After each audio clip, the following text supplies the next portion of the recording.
the Grand Line. On bronze pirates, cloudy days, and the roads we do not know we are walking, the day was cloudy, and not in a way you would remember. The kind of cloudy that does not threaten rain, does not promise sun, does not change while you are looking at it. A gray that is simply the weather. Fukuoka on a Tuesday. You take the train, you take it a long way, almost to the end of the line. You get off at a station you will not remember the name of, in a neighborhood that looks like most neighborhoods. A bathroom in a low concrete block, a playground with metal equipment painted in primary colors that have softened under a decade of weather, and beyond it, a small open square where elderly people in tracksuits are throwing a ball to one another with a kind of attention that looks a great deal like prayer. And standing in the middle of it, as though he had always been there, is a bronze statue of a swordsman with 3 swords. Zoro. A girl is taking a selfie with him. She cannot be older than 20. She has the phone at arm's length and is tilting it to get the angle right, and you wait a polite distance away, and when she lowers the phone, you step forward and offer. In the broken Japanese of someone who learned the word for photo and the word for together and gave up shortly after, to take it for her. She says yes. You take it, she says something back, and the something is an offer. She will take one of you. And here the memory thins. You do not remember if you accept it. You do not remember whether the photograph exists. A decade from now, you will not know whether there is a picture somewhere in a stranger's camera roll of a foreigner standing next to a bronze swordsman at a playground at the end of a train line on a day that was only cloudy. The uncertainty itself is part of what makes the memory feel true. You were there. The other details, the ones that would matter in a different kind of story, refused to stay. You stood for a minute. You looked at the statue. You watched the elderly people throw their ball. Then you walked back to the station and you kept going. The order was not deliberate. A map on a phone, a path drawn between statues, the route chosen by whatever combination of trains and buses would cover the ground without doubling back. You walked when it was possible to walk. You took transit when it was not. Chopper was by the zoo. A reindeer doctor the size of a child, cast in bronze, set near a low wall at the edge of the animal enclosures. People went in and out of the zoo past him without slowing, the way people pass a mailbox. Luffy was in the courtyard of a building you recognized, after a moment, as a municipal office, something like a city hall, something like a records building. A straw-hatted boy in bronze, one arm raised, outside a place where adults went to renew registrations. The contrast did not feel disrespectful. It did not feel reverent either. It felt like the bronze had been placed where bronze is placed in small Japanese towns, where there is a bit of open concrete and some human foot traffic and no reason not to. You walked between stops when the distance allowed. You rode the train again when it did not. You did not take notes.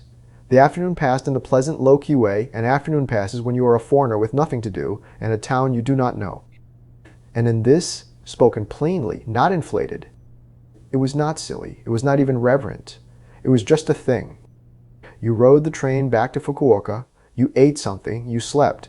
In the morning, the gray sky had become a different gray sky, and if someone had asked you what you had done the day before, you would have said, I walked around Kumamoto. There were statues. It was nice. You would not have said pilgrimage. The word would not have occurred to you. You were not trying to be moved. You were not moved. The walk had a cause, but the cause was so small that it only looks like a cause in retrospect. A few weeks earlier, in Tokyo, you had met a young woman. The meeting does not matter, or it matters, but not in a way that belongs in this essay. Call her a friend you spoke with once and then did not speak with again, the kind of meeting that leaves no track in a calendar but leaves something in the nervous system that keeps humming for days afterward. At some point in the hours you had, she took out her phone and showed you a picture. It was a picture of Zoro, the one in the playground, at the end of the train line, in the town where she grew up. She did not say you should go. She did not say it is my hometown and I miss it. She did not say anything you can remember clearly. She showed you the picture. That was all. Some fragments stay. Some lodge in the body the way a seed lodges in a crack in the pavement. Without your consent, without any attention being paid to it at the time. She showed you a picture, and weeks later, for reasons that did not feel like reasons, you bought a train ticket. This is how pilgrimages actually begin. Not with a call, not with a vision, not with a voice in the night. With a fragment someone else offers and forgets they offered. The pilgrim does not always know they are a pilgrim. Sometimes they are just a person who cannot let go of a photograph. Months pass. How many is not important. Enough for Kumamoto to have slid quietly into the category of a pleasant day you once had, and no further. You are in a different country now, in a quiet room, watching television. It is the second season of the One Piece live-action adaptation on Netflix. You had been meaning to get around to it. You had started the anime as a younger person, watched maybe 100 episodes, drifted away, let the story continue without you for another 15 years. The manga is now past its 1000th chapter. The anime has been running since before some of its current viewers were born. The live action is pulling people back. People like you, people who quit early, people who never finished, people who never started.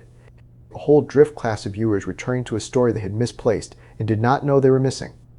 You have also taken a small amount of a mushroom, not a ceremony, nothing reverent about the chemistry either. A Saturday, a quiet apartment, a body set to slightly wider than usual. The crew on the screen is sailing into the Grand Line. You have not thought about the Grand Line in 15 years.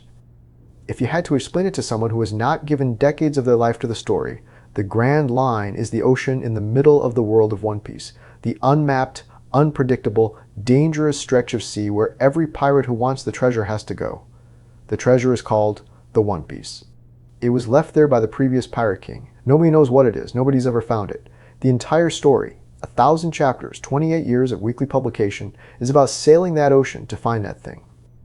And somewhere in the chest, and yes, the chemistry is helping, but the chemistry is only opening a door that was already there. You understand all at once. The One Piece is empty. There is nothing in the box. The onion has been peeled to its center, and the center is no thing. The whole 1000-chapter voyage has been an elaborate, joyful, cosmic-scale joke. A story told across a generation's entire reading lifetime, whose punchline is that the journey was the treasure all along.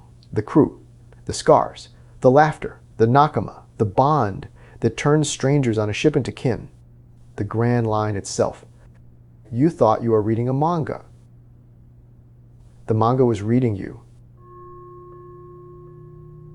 The credits roll.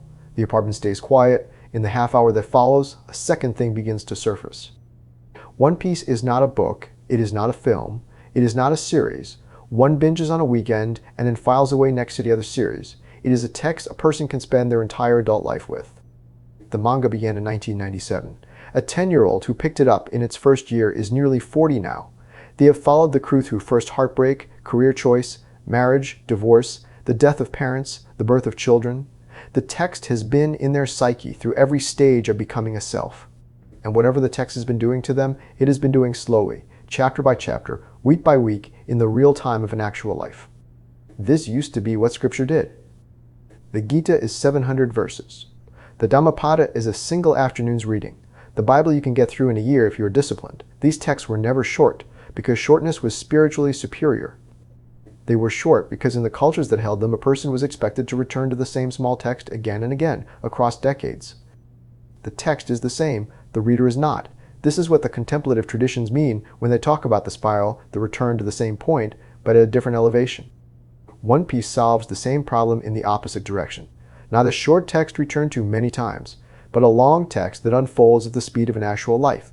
You cannot shortcut it, you cannot skim it, you can drift from it, most people do, but the drift itself becomes part of the text. The gap between the episode where you quit and the episode where the live action calls you back is part of what the story is doing to you. The length is the practice. I am not here to tell you that a manga is a sacred text. I am telling you that a generation without the old sacred texts has found, by accident, a story long enough to do what Scripture once did, the slow unfolding, the return of the same reader at different elevations, the refusal to hand over the meaning all at once, and has been rewarded, whether they knew it or not, with a Scripture in the only form their culture would let them receive one. You do not have to believe this. You only have to notice that when the crew sails into the Grand Line in a Netflix adaptation and a grown adult who has drifted from the story for 15 years feels something arrive in the chest that entertainment cannot deliver. Something is being met. And the thing meeting them did not come from nowhere. It came from the weight of a story that has been sitting in them at rest for most of their life. Here is the thing the essay came to say, and it took a cloudy day in Kumamoto and a Saturday on mushrooms and a 15-year drift to get to it. The Kumamoto walk was a pilgrimage, not a metaphor for one, not like a pilgrimage. A pilgrimage. A foreigner followed a photograph. A stranger had shown him to a town he had no other reason to visit, and walked a deliberate route between stations of devotion to find objects that mattered to a story he had carried since he was a child. And the finding of them completed a small circuit in the nervous system he did not know was open. The fact that the stations were bronze statues of cartoon pirates did not matter. The fact that the woman who seeded the walk was not a priestess, but someone he had met once did not matter. The fact that there was no ritual, no prayer, no guide, no credential did not matter. It was a pilgrimage because the structure was a pilgrimage. Departure, intention, stations, witness, return. But here is the part that almost every working framework of pilgrimage gets wrong. The walk, while you are walking it, almost never feels like a pilgrimage. It feels like a day. It feels like a cloudy afternoon with some trains and some statues and an elderly person throwing a ball in a quiet square. It feels, to use the words that are actually honest, not silly and not even reverent and just a thing. The writers who return from the Camino and tell you every kilometer burned with meaning are not lying exactly, but they are telling you the version that assembled itself after the version edited for publication, the version in which the weight has already been distributed back across the days it now belongs to. In the moment, most of the days were just days. The weight arrives after. Sometimes the after is a month, sometimes a year, sometimes it is 15 years and a small dose of a mushroom and a scene in a Netflix show where a crew of fictional pirates enters the unmapped sea, and the thing you did in Kumamoto comes back to you all at once, lit up in a light that was not there when you were doing it. This is what the old teachers meant when they said, "You cannot tell the fool from the sage." The fool does a thing because it does not occur to him not to. The sage does a thing because he has passed through every reason not to and come out the other side. From the outside, they look identical. From the inside, one is unconscious and one is awake, and the only way to get from the first to the second is to walk the long spiral between them, and almost none of the walking, while you are doing it, announces what it is. You walk off from the road, you live a life. The road keeps walking you. And one day, in a sauna, in a kitchen, in a dark room with a Netflix show playing, the road comes back through a different door and you see it. Come back to the playground. The cloudy day, the bronze swordsman with his 3 swords, the girl at 20 with her phone at arm's length, the elderly people in tracksuits throwing a ball to one another in the quiet square, the station at the end of a train line, and the foreigner standing there with nothing to declare and no reason to be in that town except a photograph he had been shown and could not quite forget. Nothing has changed about that moment. The light is the same light. The bronze has not moved. The elderly people are still throwing their ball.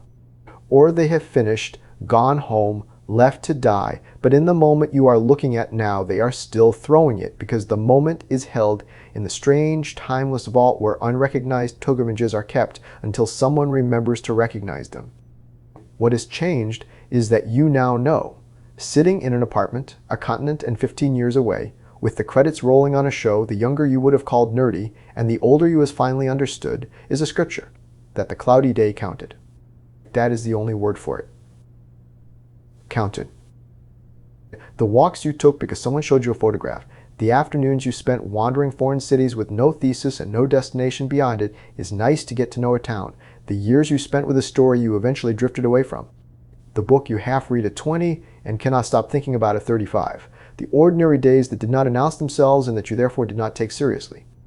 They counted. They are counting. Some of them are still counting because some of them have not yet resolved and will not resolve for another year or another decade, or until the right show airs in the right month with the right chemistry in your body, and then the counting will finish, and the weight will land, and the day you had forgotten will turn out to have been the day everything began. This is the real cosmic comedy, the one the old teachers were hinting at, and the one the manga has been drawing in the margins of every chapter for 28 years. Not that the treasure was inside you all along, though it was. The treasure is that the road you walked off of is still walking you. Every step you took because you did not know what else to do, every detour into a playground at the end of a train line, every photograph a stranger showed you once and forgot she had shown you. All of it is part of a walk you did not agree to and cannot refuse and will not fully understand until a door you were not looking for opens in some future room. The pilgrim does not always know they are a pilgrim. Sometimes they have to be told by their own life, later, at the moment the weight decides to arrive. Yours is arriving.